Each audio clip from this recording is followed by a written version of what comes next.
For the first time in history, people and machinery are working together, realizing a dream. A uniting force that knows no geographical boundaries without regard to race, creed, or color. A new era where communication truly brings people together. This is the dawn of the net. Want to know how it works? Click here to begin your journey into the net. Now, exactly what happened when you clicked on that link? You started a flow of information. This information travels down into your own personal mailroom, where Mr. IP packages it, labels it, and sends it on its way. Each packet is limited in its size. The mailroom must decide how to divide the information and how to package it. Now, the package needs a label containing important information, such as sender's address, receiver's address, and the type of packet it is.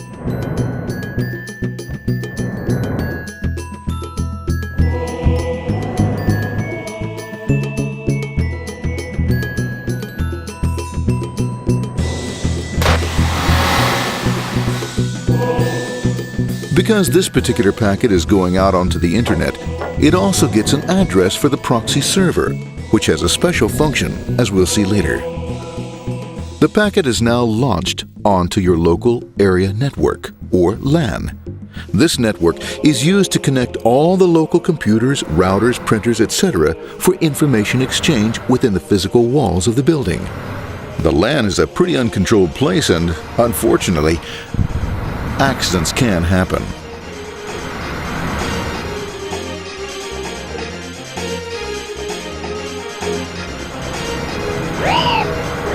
The highway of the LAN is packed with all types of information. These are IP packets, Novell packets, Apple Talk packets. They're going against traffic, as usual. The local router reads the address and, if necessary, lifts the packet onto another network. The router, a symbol of control in a seemingly disorganized world. Whoops, sorry about that. Let's go with this one here, this one here. This one goes here, this one goes here. I don't like this one. Let's go with this one. Let's go here. A little bit this left. Let's go with this one here. Another channel here. Let's put that one here. Another one there. Let's put that one here. There he is, systematic, uncaring, methodical, conservative, and sometimes not quite up to speed. Sorry. But at least he is exact, for the most part. That's the one that was there. That one was there. That one was there. And this one was there. Oh, another one that was there. That was there. He's behind. That one was still there. That was there. He was there. Oh, was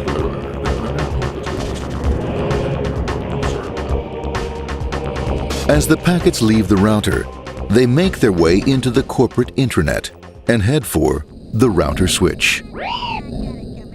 A bit more efficient than the router switch plays fast and loose with IP packets, deftly routing them along their way. A digital pinball wizard, if you will. Here we go. Here comes another one. And it's another. Watch this, Mom. Here goes. Whoop, around the back. Hey, in there. Over the left, over the right, over the left, over the right. You got it. Here it comes. Right down. He shoots. He scores. It's going. Hey, Wayne. Here, watch out. Here comes another one. Oh, here we go. And it's gone. It's gone. As packets arrive at their destination, they're picked up by the network interface, ready to be sent to the next level. In this case, the proxy. The proxy is used by many companies as sort of a middleman in order to lessen the load on their internet connection, and for security reasons as well.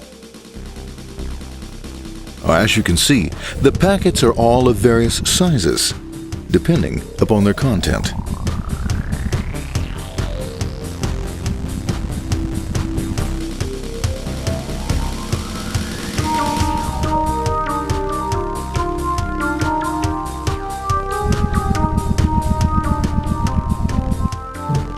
The proxy opens the packet and looks for the web address, or URL. Depending upon whether the address is acceptable, the packet is sent on to the internet.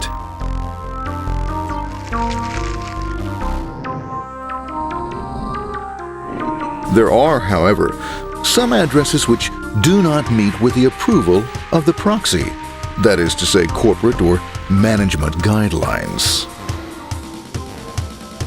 These are summarily dealt with. We'll have none of that. For those who make it, it's on the road again.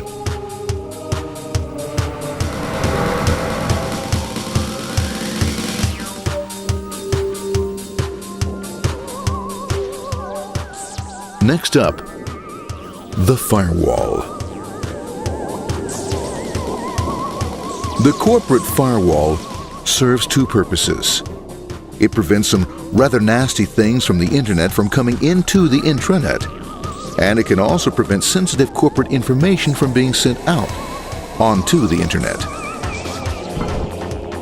Once through the firewall, a router picks up the packet and places it onto a much narrower road, or bandwidth, as we say.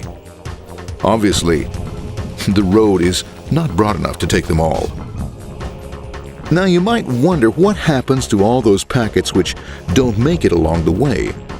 Well, when Mr. IP doesn't receive an acknowledgement that a packet has been received in due time, he simply sends a replacement packet. We are now ready to enter the world of the Internet.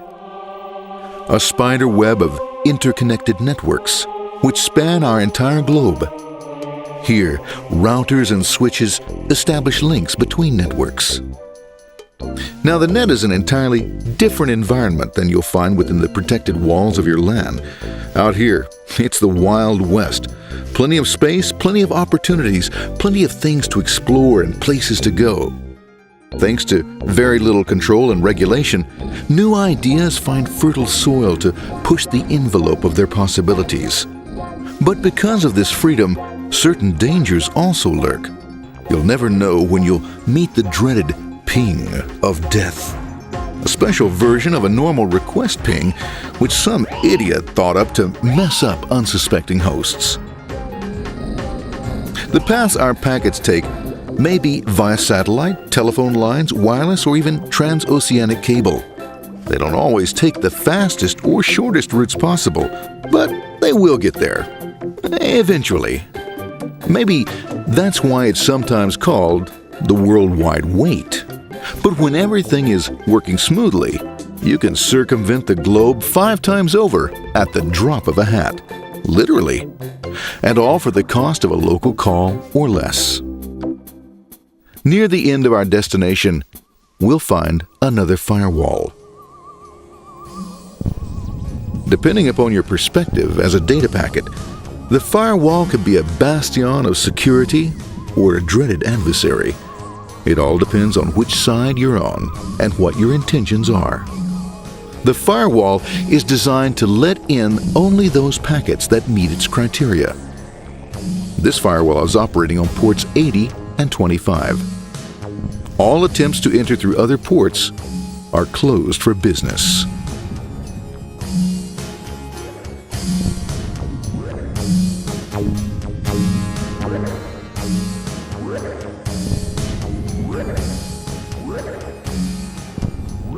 Port 25 is used for mail packets,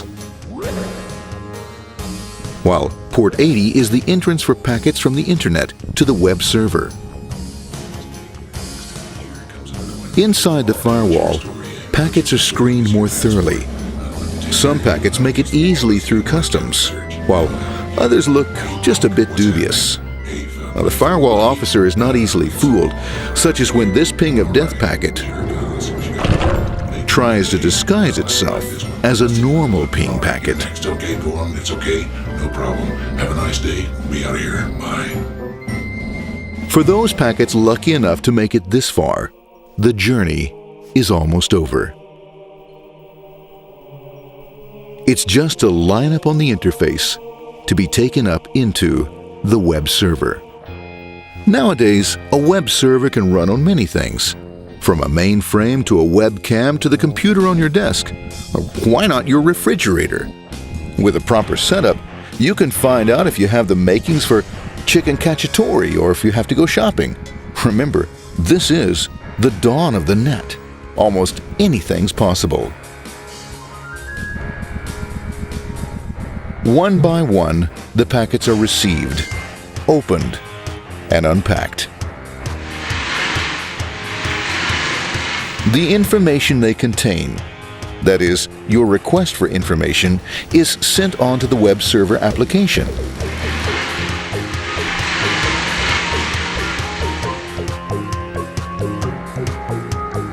The packet itself is recycled, ready to be used again, and filled with your requested information.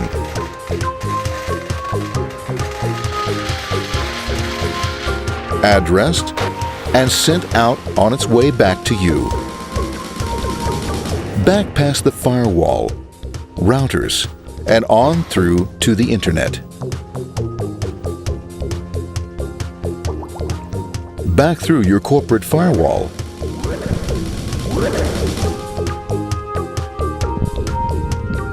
And onto your interface. Ready to supply your web browser with the information you requested. That is, this film.